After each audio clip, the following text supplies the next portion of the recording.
Ukraine, while we have you, Professor Mearsheimer. Is Ukraine finished?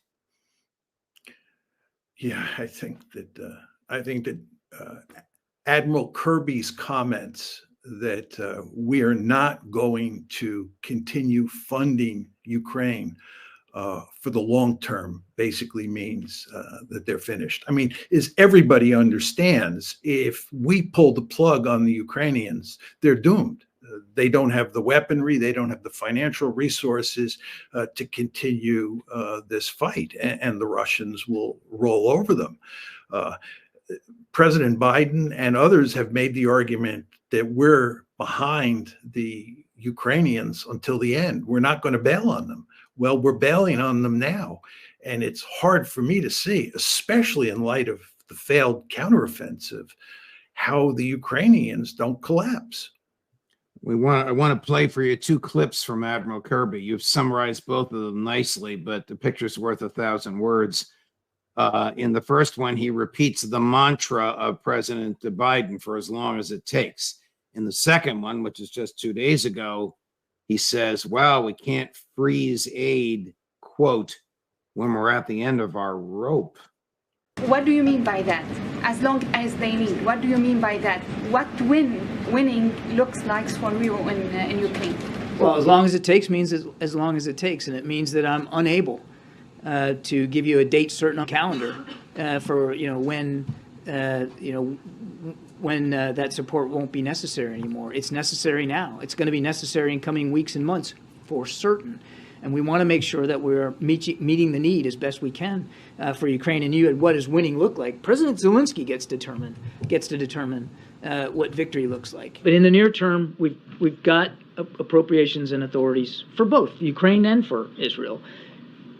But you don't want to be trying to bake in long-term support when you're at the end of the rope. And in Ukraine, on the Ukraine funding, we're coming near to the end of the rope.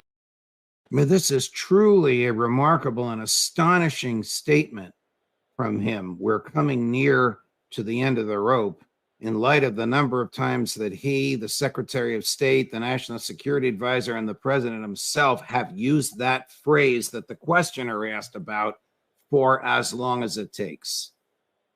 It actually kind of turns your stomach to see this. I mean, as I've argued from the beginning, and I know you agree with me, we've led the Ukrainians down the primrose path. Yes. Absolutely horrible.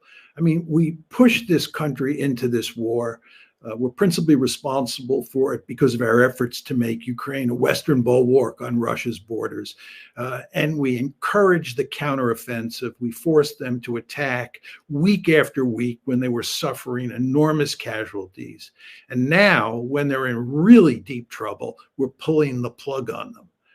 It turns your stomach. It's really horrible.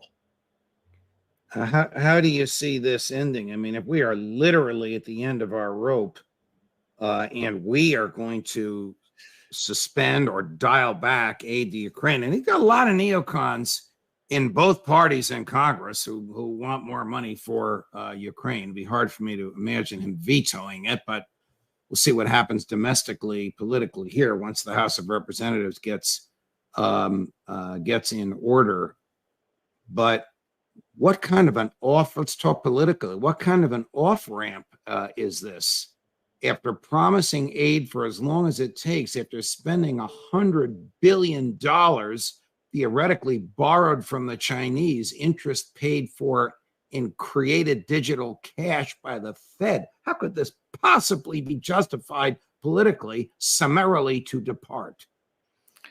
I don't know. I mean, it's just very hard to figure out what's the best policy for the Ukrainians at this point.